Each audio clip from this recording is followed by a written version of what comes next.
Welcome. Scott here. Today I am going to bring you another video on Black Clover Mobile.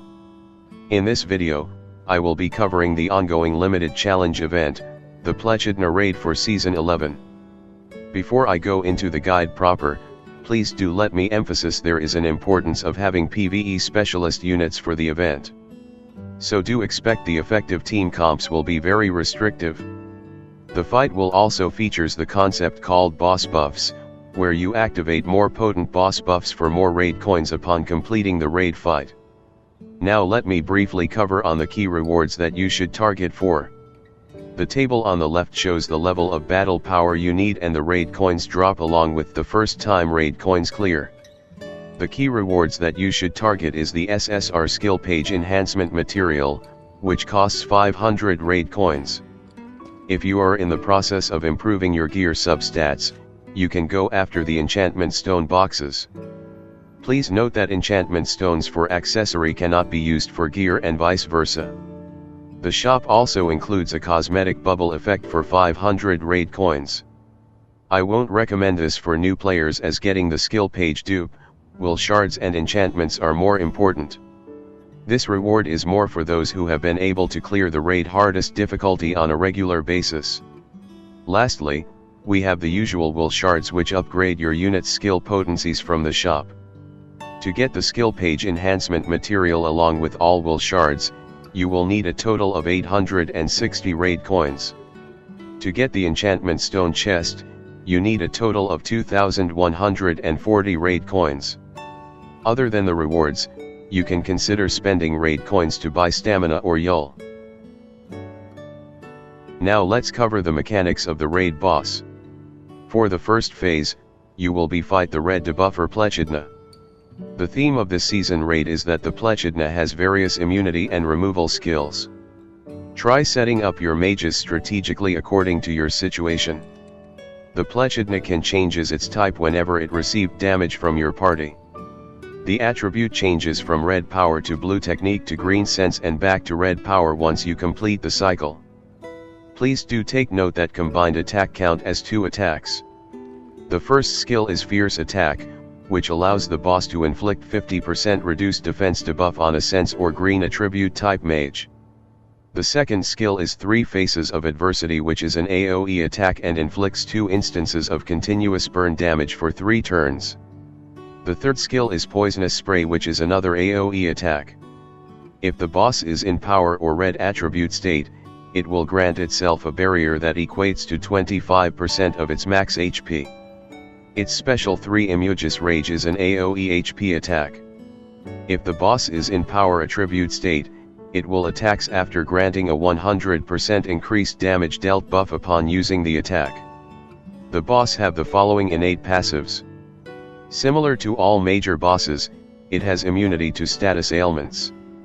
This current variant of Plaitchidna has immunity against reduced mobility, mobility depletion along with reduced speed debuffs. In short, you cannot cheese the fight with the infamous mobility drain team. The boss will grant itself Berserk once the battle has taken 40 turns. Berserk will result the boss raises its all attack stats and accuracy by 300%. You cannot block or dispel the buff. When Berserk is present, the boss attacks will gain 100% increased defense penetration. The boss will also remove any active immortality, barrier, or invulnerability buff before it attacks. In short, if you let the boss activate Berserk and give it a turn, it is a game over. The boss will get inflicted with 35% increased damage taken upon being attacked by an enemy at an attribute advantage. The boss will grant itself a 90% reduced damage taken buff upon being attacked by an enemy of the same attribute or an enemy at an attribute disadvantage. This will negate the next attack output. Please do take note that if you are able to target attribute weakness, your damage on the following turn will be greatly enhanced. If you bringing harmony units like Valkyrie armor Noelle, Grey and Spatial Mage Finral, they will ignore all the damage resistances and always deal attribute advantage damage. Likewise Chaos attribute units like Black Divider Asta, Secret Agent Zora and Vanessa will have their damage reduced significantly for this event. Now let's cover phase 2. For the second phase, you will be fighting a green attacker Plaitchidna. Plaitchidna goes into a casting state for a fixed number of turns and then attacks with a powerful skill.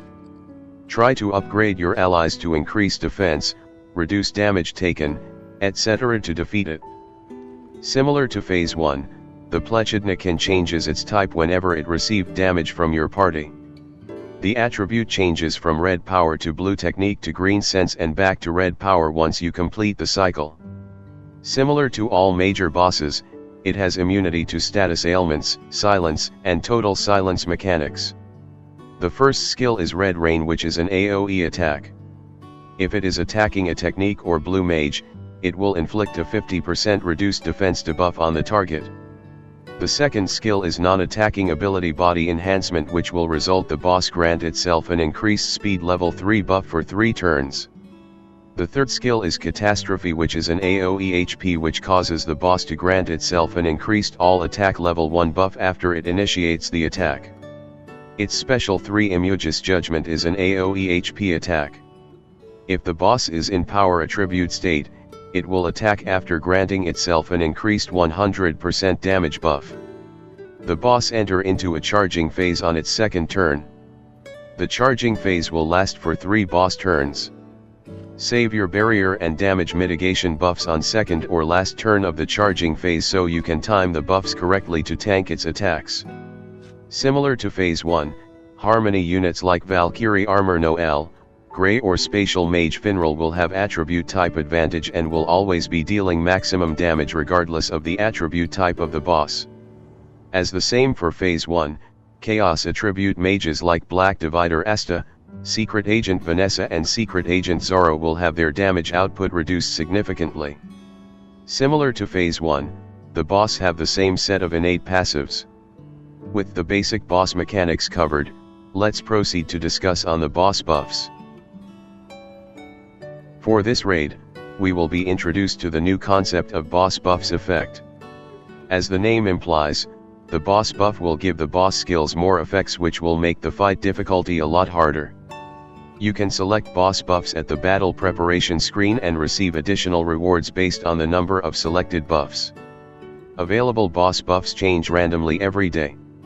One day boss buff effects apply to phase 1 while another day could be applied to phase 2. The table on the left shows the number of raid coins for each part and the number of conditions you have activated. If you activated 0 to 2 boss buffs, there won't be any raid coin bonus. The bonus will starts from 3 boss buffs onwards. The rewards of the coins will also accumulate. For example, if you clear part 3 raid with 4 boss buff conditions, you will get between 15 to 17 raid coins for the usual clear along with 18 raid coins for boss buffs activation. The 18 bonus coins consist of 6 raid coins for 3 boss buff conditions and 12 raid coins for 4 boss buff conditions. Clearing part 2 fight with all 6 conditions will give you 30 bonus raid coins.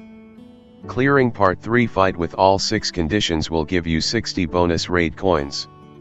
Clearing part 4 fight with all 6 conditions will give you 90 bonus raid coins.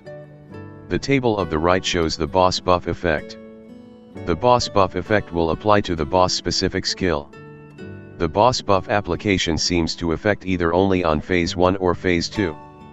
As we are in early days of the raid, we might have a mix of the conditions or the game will just alternate the buffs per phase. So how should I do my grinding for the raid coins? In my opinion, I suggest you to do the highest possible raid part where you can activate the most buffs. Due to the bonus raid coins multiplier, clearing higher raid stages won't necessarily translate to more raid coins drop. To get the skill page dupe, you need to have a roster that allows you clear part 2 with 6 boss buff activation. It is also worth noting that when certain mages will get special buff boost when you use them. For this season, if you have used third Eye Rhya for the raid, he will get 30% increased mobility upon attacking. This does not apply to counter attacks. A gimmick of Plaitchidna features the importance of doing attribute weakness damage. When dealing attribute weakness damage, your units will gain 35% damage boost, which can be a deal breaker whether you win or lose the fight. The boss will change its color when it is attacked. Combo attacks that deals 2 attacks will change the attack twice. So when using the standard attribute units, you need to attack the boss until it reaches the state that is favorable for your attackers. As harmony units have attribute advantage against the standard attribute types, they will always be hitting for attribute weakness. Likewise, chaos units are in a disadvantage for this fight. However, please don't be surprised that they are still usable despite having this significant handicap. Of course you will need to compensate with good gear and complementary units to support the cause. Now let's proceed to the showcase of my runs.